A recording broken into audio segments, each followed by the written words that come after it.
আসসালামু আলাইকুম রহমতুল্লাহ বরাকাতু। সুপ্রিয় দর্শক শ্রোতা ভাই বোন, আমরা এসেছি ইউরোপের একটি প্রসিদ্ধ দেশ পোল্যান্ডের শহর মিড্রয়। মিড্রয়ের ঠিক পাশেই একটি চমৎকার সমুদ্র সৈকত আছে।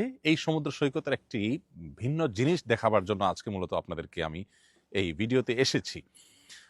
এই সৈকতে অনেক পর্যটকরা আসেন এবং সমুদ্রের সৈকত থেকে অনেক বড় একটি ব্রিজ আমরা দেখতে পাচ্ছি। বেশ ওই মাথা থেকে অনেক দূর পর্যন্ত ব্রিজটা চলে এসছে এবং এই পর্যন্ত ব্রিজটা চলে আসছে। এখানে মূলত মানুষ এ পর্যন্ত আসে এবং সমুদ্রের দুই পাশকে উপভোগ করে।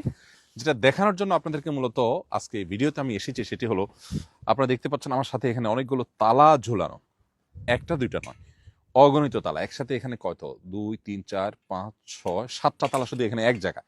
এভাবে এখানে কতগুলো, এভাবে অনেকগুলো তালা। ওই সাইডে যদি আমরা জুম করে একটু দেখাই, অনেকগুলো তালা। আমার মনে হয় আমাদের দেশে অনেক গ্রামের তালার দোকানে এতগুলো তালার কালেকশন হয়তো নেই কারোর কাছে। বিশেষ করে এত ব্র্যান্ডের তালা তো বাংলাদেশে কোনো তালার দোকানে যে নাই সেটা মোটামুটি পরিষ্কার। এই যে যতগুলো জায়গা আছে এ পাশে আমরা দেখতে পাচ্ছি অগণিত তালা, অগণিত তালা। অবাক করা বিষয় হলো এই তালাটা শুধুমাত্র এই ব্রিজের শেষ মাথায় নয়। এই ব্রিজের আমরা যদি ওইদিকে দেখি তো আমরা দেখব যে দুপাশে দুনিয়ার তালা। এই তালাগুলো প্রত্যেকটা তালাতে কিন্তু নাম লেখা আছে রীতিমতো।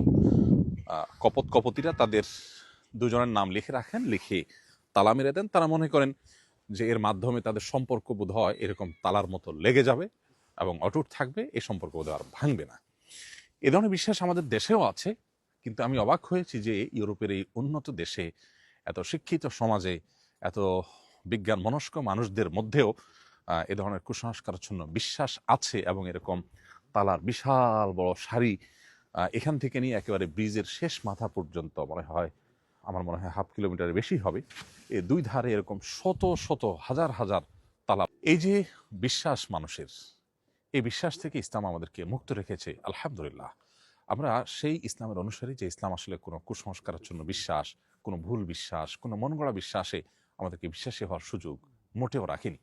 একজন মুসলিম হিসাবে আমরা বিশ্বাস করি যে আমাদের ভালো এবং মন্দ সবকিছু আল্লাহ সুবহানাহু ওয়া তাআলার ফয়সালা এবং তাকদীরের উপর নির্ভর করে। আমাদের কাজ হলো শুধুমাত্র পরিশ্রম করা, কষ্ট করা, চেষ্টা অব্যাহত রাখা। হবে সেটাই যেটা আল্লাহ তাআলা ফয়সালা করে রেখেছেন। আমাদের চেষ্টা, পরিশ্রম, আমাদের প্রচেষ্টা, এমনকি আমাদের দোয়ার মাধ্যমে আল্লাহ রাব্বুল আলামিন কোনো কোনো ক্ষেত্রে আল্লাহর তাকদীর বা লেখনকে পর্যন্ত পরিবর্তন করবেন। সেই জায়গা থেকে আমরা আমাদের প্রচেষ্টা অব্যাহত রাখবো এবং কোনো প্রকার কুসংস্কারে বিশ্বাস আমরা করব না। প্রিয় দর্শক, আমরা পোল্যান্ডের এই সমুদ্রের সৈকতে আজকে এসেছি মূলত জার্মানির বার্লিনের দারুল ইহসানের ভাইদের সাথে। দারুল ইহসান একটি অর্গানাইজেশন, তারা দিনী কার্যক্রম পরিচালনা করে থাকেন। এখানে দারুল ইহসানের ভাইরা আছেন। আসসালামু আলাইকুম। ওয়ালাইকুম আসসালাম ওয়া জাযাকুমুল্লাহ রাহমাতুল্লাহি খাইর, ওয়া বারাকাল্লাহু ফিকুম। বারাকাতুহু। এই তালা দেখে আপনাদেরও চিন্তাধারা মনে হয় তালাময় হয়ে গেছে। আল্লাহ রাব্বুল আলামিনের কাছে শুকরিয়া আদায় করি, আল্লাহ তাআলা আমাদেরকে এই ধরনের কুসংস্কার থেকে বাঁচিয়ে রেখেছেন। আমরা দোয়া করি আমাদের সে সমস্ত ভাই বোনদের জন্য যারা এই তালাগুলো লাগিয়েছেন। তারাও আমাদেরই ভাই, তারাই আমাদের বোন। আল্লাহ রাব্বুল আলামিন আমাদের সকলকে সকল প্রকার ভুল বিশ্বাস থেকে বেঁচে থাকার তৌফিক দান করুন এবং আমরা ইসলামের সুমহান ছায়াতলে থাকতে পেরে আল্লাহ তাআলার কাছে বিনীতভাবে সবসময় শুকরিয়া এবং কৃতজ্ঞতা জানাবো এবং ইসলামকে খুব ভালো করে ধারণ করার এবং মেনে চলার চেষ্টা করব। জাযাকুমুল্লাহ খাইর। আসসালামু আলাইকুম ওয়া রাহমাতুল্লাহি ওয়া বারাকাতুহু।